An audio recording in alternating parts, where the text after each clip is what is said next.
ఓం శ్రీమాత్రే నమః. దుర్గమ్మ తల్లి మీకు కోటి కోటి ప్రణామాలు తల్లి.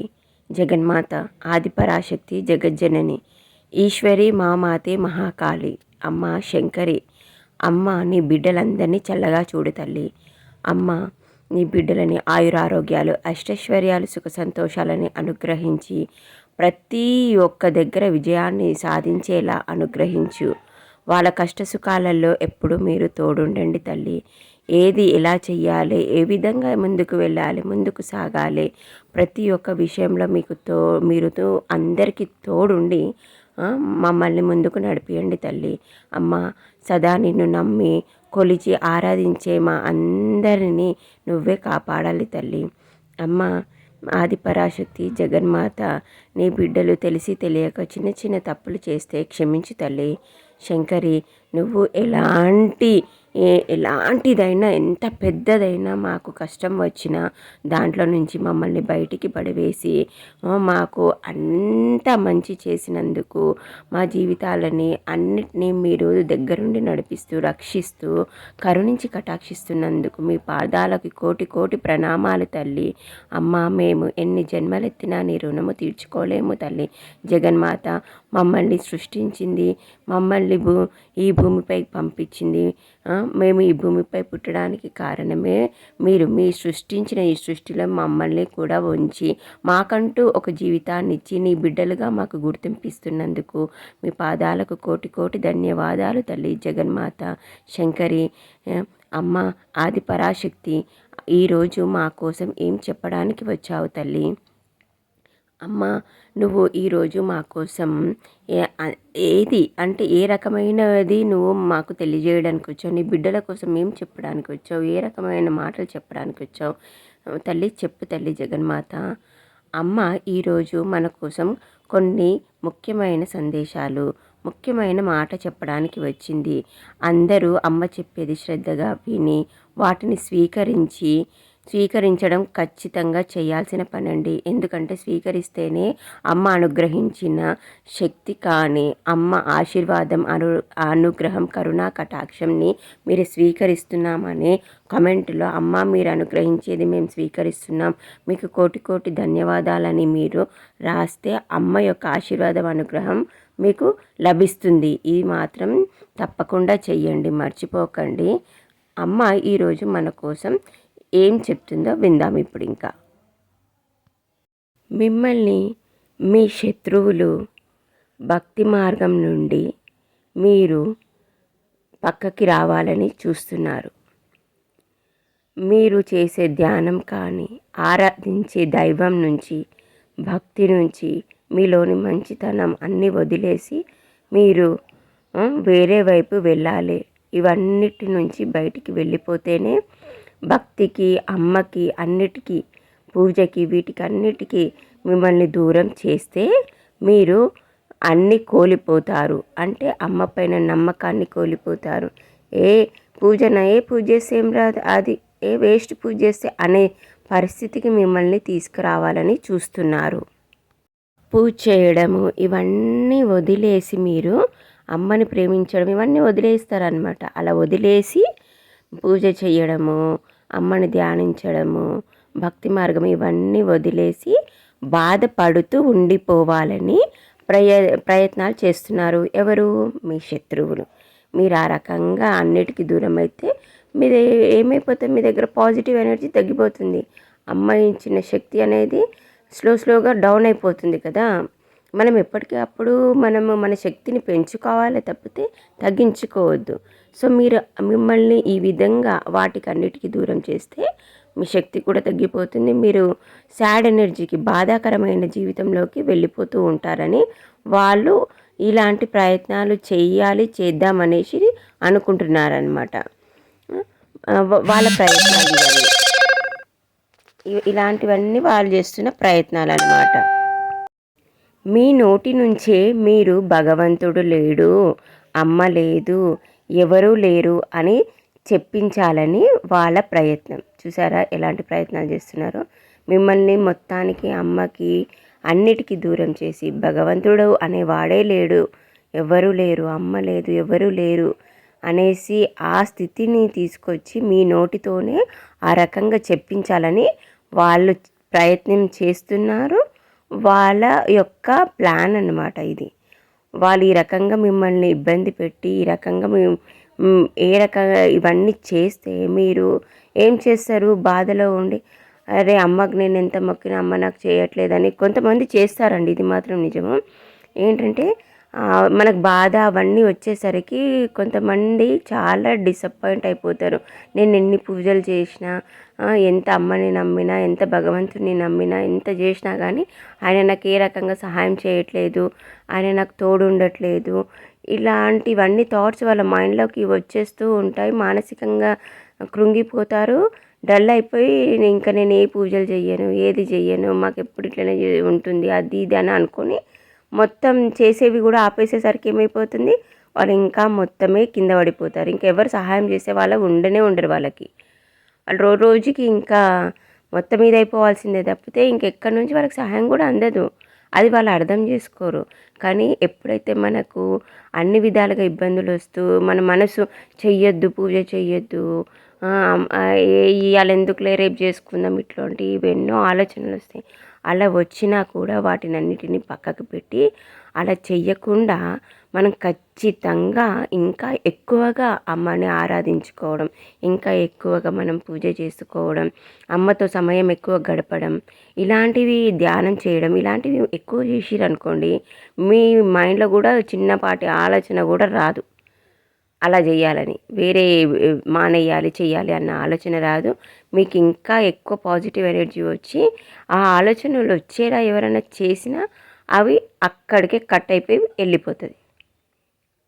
ఆడికే ఫుల్ స్టాప్, కామా, పాయింట్ అన్నీ పెట్టేసినట్టు అయిపోతుంది దానికి ఇంకా ఆ రకంగా. కాబట్టి ఖచ్చితంగా ఎప్పుడు ఏది ఎట్లా ఉన్నా ఏమనిపించినా మాత్రం పూజ చేయడం, అమ్మని ఆరాధించడం మాత్రం మానకండి. అవి చెయ్యకుండా ఉంటే మనకు ఎంత పెద్ద కష్టం వచ్చినా ఏది వచ్చినా మన కర్మఫలానుసారం మనకు కొన్ని కష్టాలు వస్తూ ఉంటాయి, వెళ్తూ ఉంటాయి. మనిషి జీవితం అంతే, సుఖదుఖాలు అనేది సహజం. కాబట్టి ఏది ఎట్లా ఉన్నా అమ్మ మనం నిత్యం దైవాన్ని ఆరాధించుకుంటుంటే, అమ్మని పూజించుకుంటే, సేవించుకుంటుంటే మనకేమవుతుంది, పాజిటివ్ ఎనర్జీ ఎక్కువగా వస్తుంటుంది. కాబట్టి ఎలాంటి కష్టమైనా మనకి దానికి సాల్వ్ చేసుకోవడానికి మంచి మార్గాన్ని తల్లి చూపిస్తుంది. మనకు ధైర్యాన్ని ఇస్తుంది, శక్తినిస్తుంది, తెలివినిస్తుంది. ఇవన్నిటితో మనం ప్రతి ఒక్కటి ఎదుర్కొని ముందుకెళ్ళగలిగా ఇదిని మనకు తల్లి అనుగ్రహిస్తున్నప్పుడు మనము పూజ చేయము, అది చేయము, ఇది చేయమన్న ఆలోచనలే మైండ్లోకి తెచ్చుకోవద్దు. అలాంటివి తెచ్చుకుంటే ఇంకా మన లైఫ్ డౌన్ఫాల్ అవుతున్నట్టే మనం కౌంట్ చేసుకోవాల్సింది. అర్థమవుతుందండి? జాగ్రత్తగా ఆలోచించి నా జీవితాన్ని ముందుకు నడిపిస్తూ ఉండండి. కానీ తల్లికి అన్నీ తెలుసు కదండి. అమ్మ జగన్మాత, ఆదిశక్తి, తల్లికి తెలియకుండా ఉంటుంది. తల్లికి అన్నీ తెలుసు, ఎవరు ఎలాంటి వారో. కాబట్టి వాళ్ళు సదా మీకు తోడుంటారు. ఈ బ్రహ్మాండం, ప్రకృతి అందరూ మీకు వెంట ఉంటారు, మీ మాట వింటారు, మీ తోడుగా ఉంటారు. ఇది నిజమే అండి. అమ్మకి అన్నీ తెలుసు. ప్రతి ఒక్కటి ఎవరు ఎలా ఉంటారు, ఏం చేస్తారో అన్నీ అమ్మకు తెలియకుండా ఉంటుందా అండి? అమ్మనే మనని పుట్టించినప్పుడు మన గురించి సర్వం తల్లికి తెలుస్తుంది. అమ్మ అందుకే అంటారు, తల్లికి మన సొంత కన్న తల్లికైనా కూడా పిల్లల గురించి ప్రతి ఒక్క విషయం తెలిసి ఉంటుంది. వాళ్ళకి ఏమి ఇష్టం ఉండదు, ఎలా తింటారు, ఏం తింటారు, ఏ రకంగా ఉంటారు, ఏం చేస్తారు అనేది ప్రతి ఒక్కటి ఆ తల్లికి తెలిసే ఉంటుంది. కాబట్టి అందరు ఏమనుకుంటారంటే ఏం తెలుసులే, మన గురించి అంత పర్ఫెక్ట్ తెలుస్తా అదే అనుకుంటారు. కానీ అట్లా ఏముండదండి, అన్నీ తెలిసే ఉంటాయి.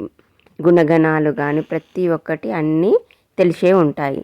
కానీ మీకు తోడుగా అమ్మ ఉంది, బ్రహ్మాండం ఉంది, శివయ్య ఉన్నాడు, దేవాన దేవతలు, ప్రకృతి అన్నీ మీకు తోడుగా ఉంది.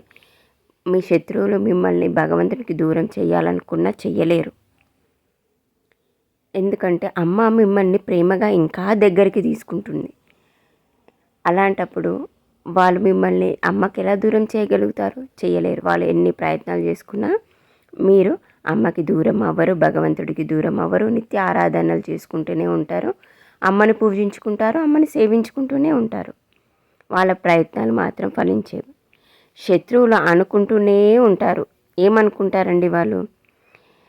శత్రువులు ఎప్పుడు అరే ఏంది మేము ఎంత చేసినా ఎందుకు కొన్ని జరిగినట్టే అనిపిస్తున్నాయి వాళ్ళకి, కానీ అది ఏం పనికి రాకుండా పోతుంది, ఎందుకు జరగట్లేదు మేము అనుకునే వాళ్ళ దగ్గర దాకా అరే ఇక వీళ్ళు దూరం అయిపోతారు, దేవుడికి జరుగుతుంది అది ఇది అని అనుకునే లోపే వాళ్ళు ఇంకా అమ్మకి ఎక్కువ దగ్గర అయిపోతున్నారు, ఎక్కువ చేసుకుంటున్నారు అన్న ఫీలింగ్లో కూడా వాళ్ళు ఉంటున్నారన్నమాట.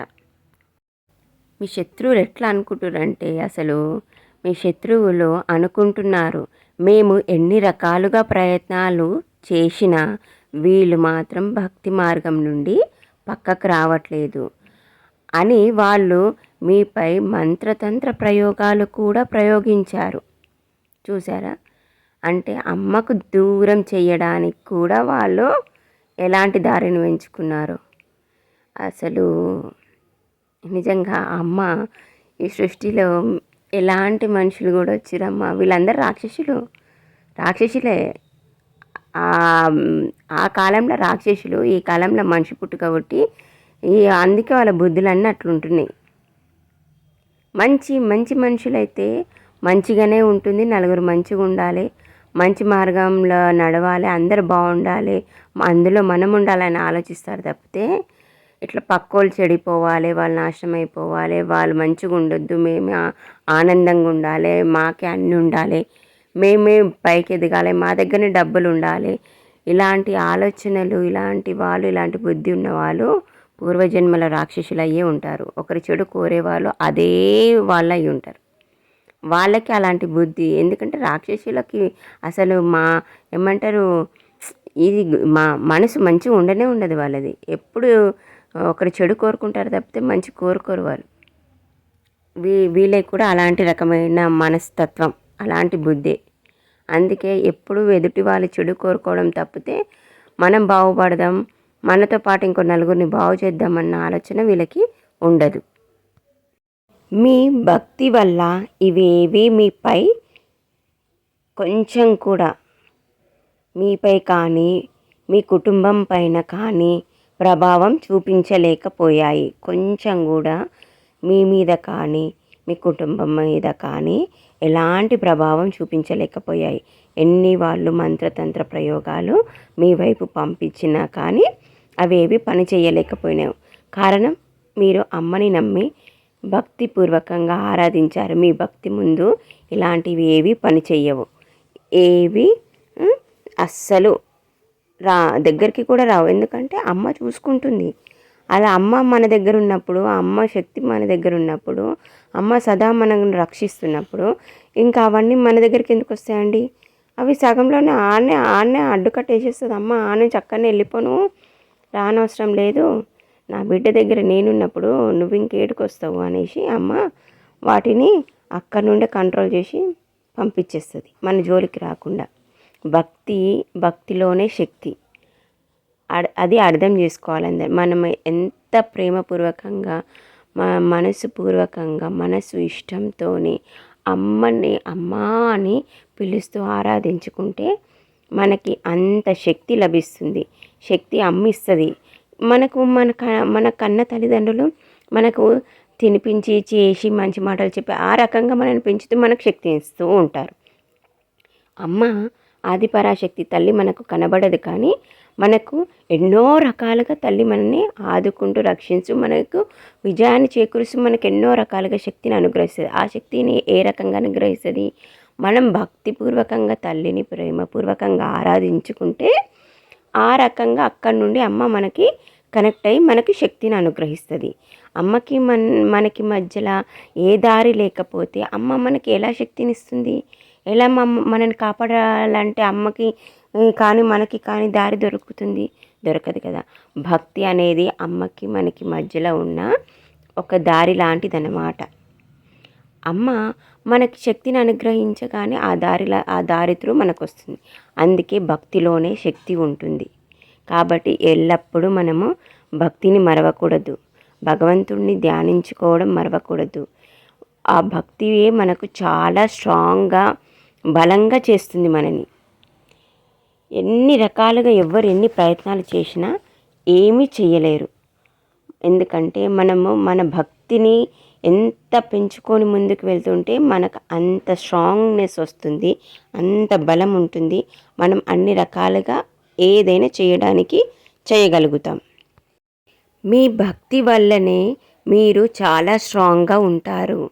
ఏది వచ్చినా ఏది ఎదురైనా మీరు ముందు నిలుచుని వాటిని ఎదుర్కొంటారు. మీ పూజలు, మీ భక్తి, ఈ బ్రహ్మాండం, అమ్మ, ఈశ్వరుడు అందరూ వింటున్నారు, చూస్తున్నారు. అవి వాటి వల్ల మీకేందంటే మీరు చేసిన భక్తి వల్ల మీరు ఎలా సర్వేశ్వరుణ్ణి ఆరాధించుకున్నారో, అమ్మని ఆరాధించుకున్నారో అవన్నీ తల్లిదండ్రులు వింటూనే ఉన్నారు, చూస్తూనే ఉన్నారనమాట. చూసారా, అమ్మ ఎప్పుడు బిడ్డలని దూరం పెట్టదు. అమ్మ మనం మాట్లాడేది, చేసేది, మనం అమ్మని సేవించుకుంటున్న విధానం అన్నీ చూస్తూనే ఉంటారు. వాళ్ళు నిత్యం మనతోనే ఉంటారు, ఎక్కడ ఉండరు, మనలోనే ఉంటారు, మనతోనే ఉంటారు. ఆ భక్తి యొక్క శక్తి వల్లే ఏది వచ్చినా మీరు ముందు నించొని వాటిని ఎదుర్కొంటున్నారు. ఎందుకంటే అమ్మ అందరు మీకు తోడుండి మీకు శక్తిని భక్తి త్రూగా అనుగ్రహిస్తున్నారు కదా.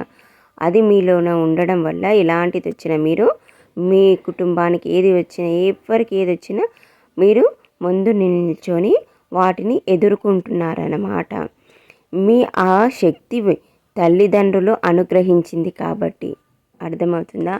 భక్తి త్రూగానే మనము అమ్మ, మన ప్రేమ త్రూగానే బ్రహ్మాండం, ఈ విశ్వం అందరితో మనం కనెక్ట్ అయి ఉంటాం. కాబట్టి ఎప్పుడు భక్తి మార్గాన్ని విడవద్దు, ప్రేమని వదలొద్దు. మనం అమ్మతో ప్రేమగా ఉంటేనే, ప్రేమతోనే కదా, ప్రేమ భక్తి రెండు ఒకటే. మనం ఇష్టంతోని ప్రేమతోని అమ్మని ఆరాధించుకుంటాం.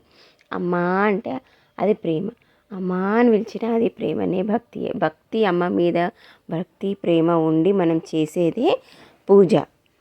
అవి రెండు లేకుండా ఏదో వెళ్ళినాము చెయ్యాలి, రోజువారీగా పూజ చేయాలి, 5 నిమిషాలలో పూజ, దీపం పెట్టాం, ధూపం పెట్టాం, కత్తం చేలో అయింది పోయిందని కాదు.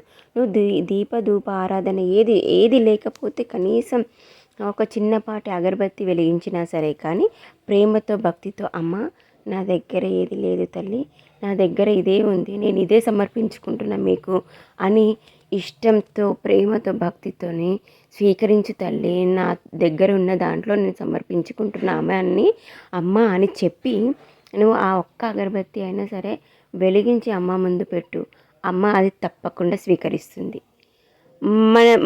అలా కాకుండా నువ్వు భక్తి ప్రేమ ఏది లేకుండా అది మన ఇంట్లో రోజు పూజ చేస్తాం, మనం పూజ చేయాలంతే అన్న ఒక ఇదిలో వెళ్ళి ఆడ పూలు ఉన్నాయి, పూలు పెట్టేసినాం, దీపారాధన చేసేసినాం, అన్నీ చేసేసినాం, ప్రసాదం పెట్టినాం, నైవేద్యాలు అన్నీ పెట్టినాం, పండ్లు పూలు అన్నీ పెట్టినాం, దేవుడికి పూజ చేసేసినాం, వచ్చేసినాం అంటే అది కాదు, అది భక్తి అన్నారు.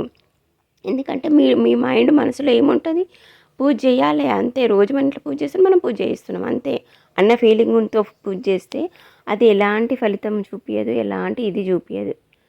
నువ్వు భక్తితో ప్రేమతో చెప్తున్నా కదా, భక్తి ప్రేమ ఉంటే అమ్మకు ఒక చిన్న పుష్పాన్ని సమర్పించి నువ్వు పూజ చేసిన అమ్మ మంచిగా స్వీకరిస్తుంది, తప్పకుండా స్వీకరిస్తుంది. నిన్ను అన్ని రకాలుగా అనుగ్రహిస్తూ నీకు ఎలాంటి ఇబ్బంది ఉన్నా వాటిలో నుంచి మీరు బయటికి రావడానికి దారి చూపిస్తూ మిమ్మల్ని ముందుకు తీసుకెళ్తుంది. అలా కాకుండా భక్తి అవన్నీ లేకుండా చేస్తే మాత్రం ఎలాంటి ఫలితాలు మాత్రం ఉండవు. ఎందుకంటే ఇది నేను కొంతమందిని మా సర్కిల్లో చూశాను కాబట్టి చెప్తున్నానండి, తప్పుగా అనుకోవద్దు. అంటే మేము చేసేది పూజ కాదా, మీరు చేసేది పూజనా అనే ఫీలింగ్లో కూడా కొంతమంది ఉంటారు, అట్లా అనుకోకండి. అలా జరుగుతున్నాయి, కొన్ని జరిగినాయి, మేము చూశాను కాబట్టి చెప్తున్నాను, తప్పుగా అనుకోకండి. ఒక చిన్న విషయం అండి, వీడియో మీకు నచ్చితే లైక్ చేయండి, ఛానల్ని సబ్స్క్రైబ్ చేసుకోండి, వీలైనంత వరకు వీడియోని షేర్ చేయండి. అమ్మకు మాత్రం మర్చిపోకుండా అమ్మ మీరు అనుగ్రహించినవి మేము స్వీకరిస్తున్నాం తల్లి అని కమెంట్లో జై దుర్గా, జై జై దుర్గా అని కమెంట్లో అమ్మకు ధన్యవాదాలు తెలుపుకోండి. అలాగే బెల్లుని ఆన్లో పెట్టుకోండి. ఎందుకంటే అమ్మ ఎప్పుడు మీతో మాట్లాడాలనుకున్నా ఆ మాటలు వెంటనే మీకు చేరిపోతాయి, మీ దగ్గరికి వచ్చేస్తాయి. కాబట్టి మర్చిపోకండి, ఇది మాత్రం గుర్తుపెట్టుకోండి. జై దుర్గా, జై జై దుర్గా. ఓం నమ శివాయ, ఓం నమ శివాయ.